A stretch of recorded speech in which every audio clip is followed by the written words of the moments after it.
Hi, good morning guys. Welcome to my YouTube channel. That is Virendra Sir's Biology. Guys, let's continue with our lecture number 3. In the previous lecture, we discussed about glycolysis, PCA cycle and also electron transport chain. Lecture number 2. Guys, in this lecture, we discussed about ATP, mitochondria, aerobic respiration and also about anaerobic respiration.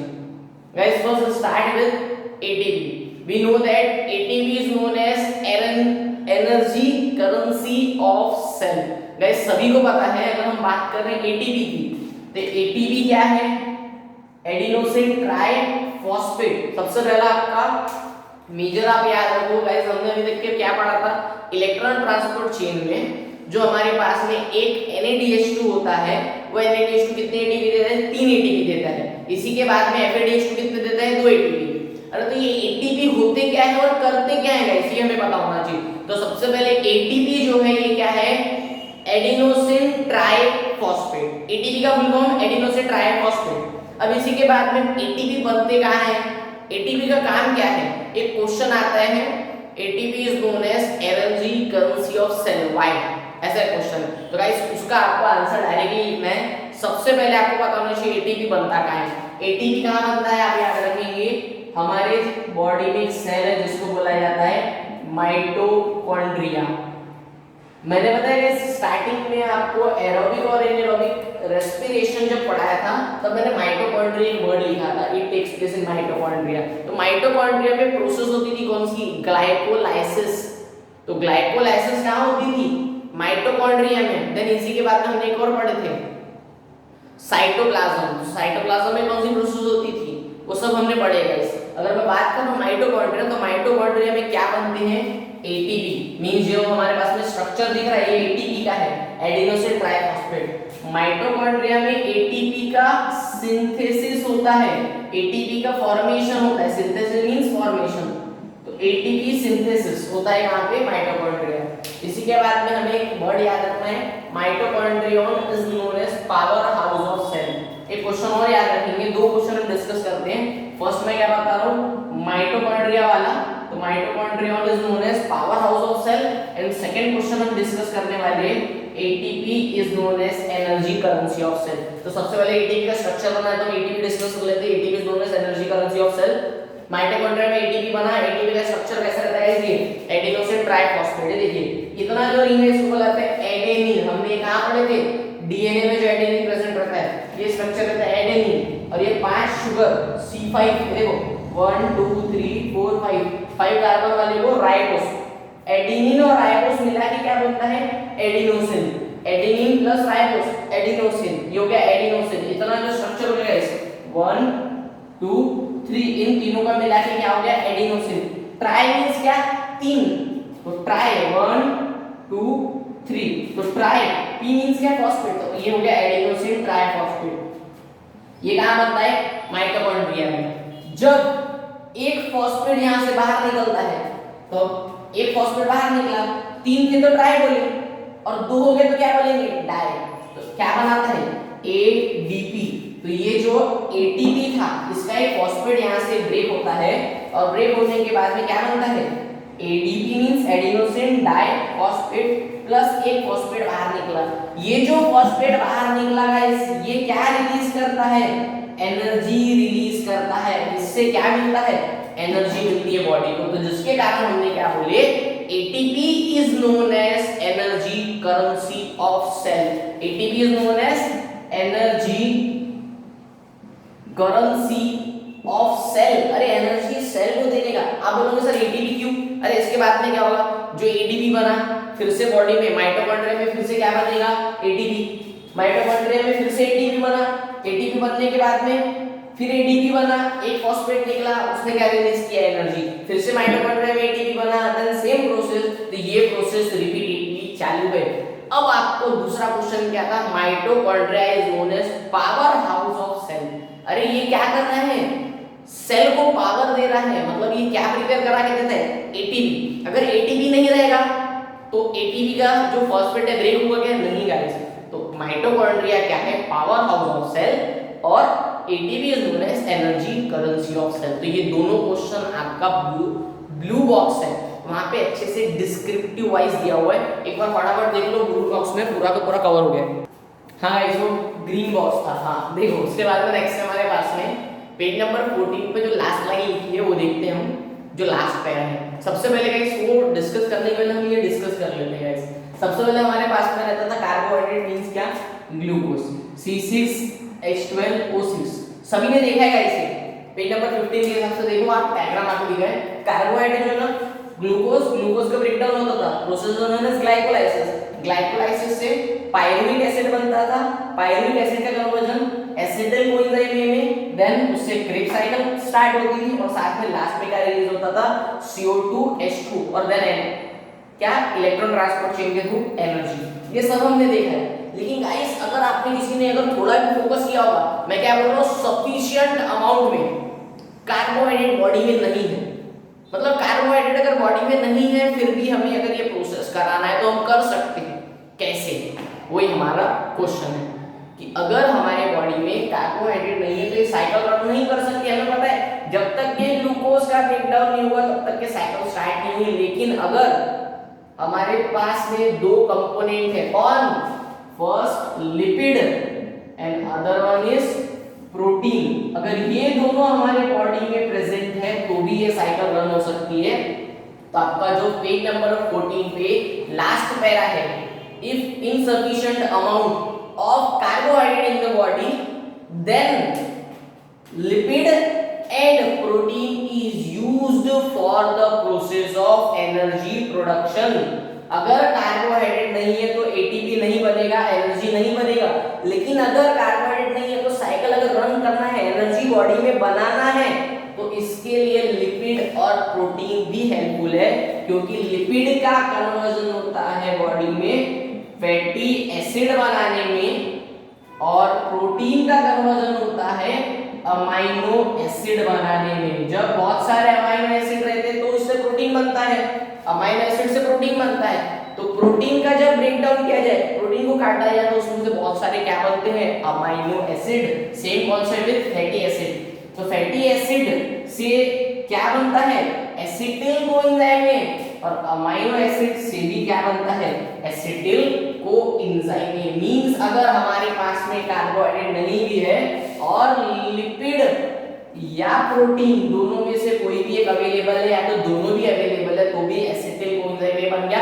अगर एक बार acetyl coenzyme बन गया then process start. उसके बाद में Krebs cycle, and Krebs cycle के बाद में हमें पता है CO2H2 एंड एनर्जी मॉलिक्यूल। तो ये क्वेश्चन गाइस बहुत बार आया है पेपर में, आपके जितने भी स्कूल के पेपर है, साथ में आपका जो बोर्ड का एग्जाम है उसमें ये डायग्राम बना के आता है और ये ब्लैंक रहेगा या तो ये ब्लैंक रहेगा, कोई भी एक ब्लैंक रहेगा, कोई भी दो या तीन, सॉरी, तो उसको आपको फिल अप करना पड़ेगा। या तो डायरेक्ट क्वेश्चन आएगा आपको, if insufficient of carbohydrate in the body then what is helpful or which component is helpful for the production of energy। तो एक क्वेश्चन आपको वहां पे दिख रहा है, जो process of energy production through aerobic respiration of carbohydrate, protein and fat. तो क्वेश्चन आपके बहुत काम का है, कि आप अच्छे से नोट डाउन कर लो। देन नेक्स्ट हम डिस्कस कर रहे हैं लास्ट हमारा जो रेस्पिरेशन का सेकंड टाइप था, कौन सा, एनेरोबिक रेस्पिरेशन। तो गाइस हम स्टार्ट करते हैं हमारा एनेरोबिक रेस्पिरेशन, कंटिन्यू उसी के बाद। हाँ guys, continue with our second topic that is anaerobic respiration. Guys सबसे पहले अगर बात कर रहा हूं एनेरोबिक रेस्पिरेशन, तो एनेरोबिक रेस्पिरेशन मींस क्या, एब्सेंस ऑफ ऑक्सीजन। सबसे पहले आपको फंडा ये क्लियर होना चाहिए, एनेरोबिक बोला मींस एब्सेंस ऑफ ऑक्सीजन। अगर किसी ने एरोबिक और एनेरोबिक वाला जो मेरा लेक्चर है डिफरेंस बिटवीन वाला वो नहीं देखा है तो आप प्लीज वहां पे देखिए, क्योंकि अगर वो देखा होगा तो और आपके कॉन्सेप्ट बहुत अच्छे से क्लियर होगा। सब्सक्राइब कीजिए चैनल को, और वहां पे आपका प्लेलिस्ट है, मेरे चैनल को सब्सक्राइब करने के बाद आप प्लेलिस्ट पे जाइए, प्लेलिस्ट पे सेक्शन दिया हुआ है क्लास 10 स्टेट बोर्ड, वहां पे क्लिक करिए और देन आपको पूरे फर्स्ट चैप्टर के लेक्चर मिलेंगे, सेकंड चैप्टर के मिलेंगे। देन हम हमारा डिस्कस करते हैं second topic that is anaerobic respiration. Anaerobic respiration मतलब ऐसे कुछ कंपोनेंट, ऐसे कोई लिविंग ऑर्गेनिज्म, सॉरी कंपोनेंट ही बोलेंगे आप, ऐसे कोई लिविंग ऑर्गेनिज्म जो क्या है ऑक्सीजन के प्रेजेंस में लीव नहीं कर सकते। एग्जांपल बैक्टीरिया, बैक्टीरिया कैसे रहते हैं, एनेरोब्स, मींस वो प्रेजेंस ऑफ ऑक्सीजन में लीव नहीं कर सकते, मतलब उनको क्या लगता है, उनके लाइफ के लिए ऑक्सीजन नहीं लगता है। इसी के बाद में तो एनेरोबिक रेस्पिरेशन में आपके याद रखेंगे आप, दो मेजर टाइप है। फर्स्ट होता है ग्लाइकोलाइसिस। गाइस याद आ रहा है कि मैंने आपको बताया था कि ग्लाइकोलाइसिस एरोबिक में भी होता है और एनाएरोबिक में भी होता है। और सेकंड होता है फर्मेंटेशन। ये दो प्रोसेस होती है। सबसे पहले मैं बात कर रहा हूँ ग्लाइकोलाइसिस, सेम डिफाइन, सिर्फ यहाँ पे क्या हो गया, the process in which glucose is converted into pyruvic acid in the absence of oxygen। absence of oxygen word आपको यूज करना है, is known as glycolysis।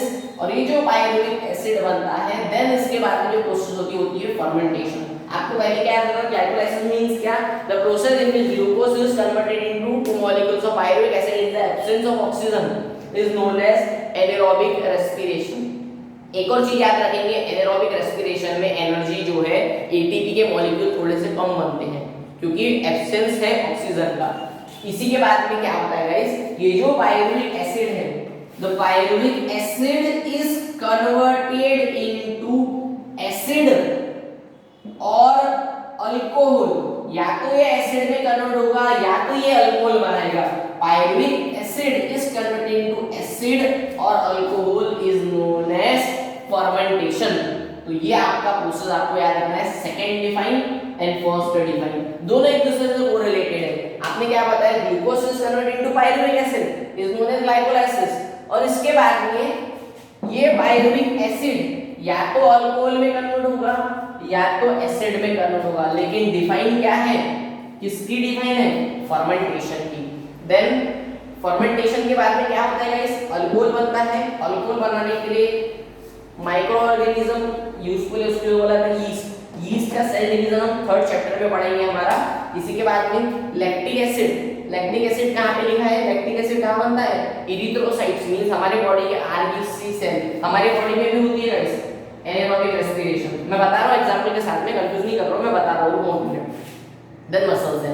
हाँ, अगर मैं बात कर रहा हूँ ह्यूमन बॉडी में, सर आप कैसे बोल रहे हैं, हम तो एरोबिक, हम तो ऑक्सीजन लेते हैं, तो हमारे बॉडी में कैसे होगी प्रोसेस। गाइस बहुत सिंपल सा फंडा है। जब हमारी बॉडी में हम एक्सरसाइज करते हैं, हम अगर एक्सरसाइज कर रहे हैं, एक्सरसाइज करने के बाद में क्या होता है, ऑक्सीजन का डिप्लीशन। डिप्लीशन मींस कम होना।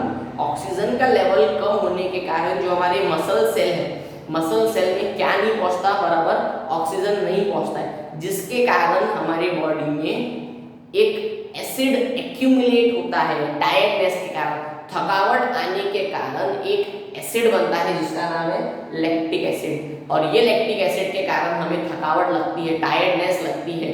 क्यों हुआ ये सब, क्योंकि हमारे मसल सेल के पास में ऑक्सीजन का डिप्लीशन था, लेवल कम था, तो मसल सेल ने कौन सा रेस्पिरेशन कर लिया, एनाएरोबिक रेस्पिरेशन।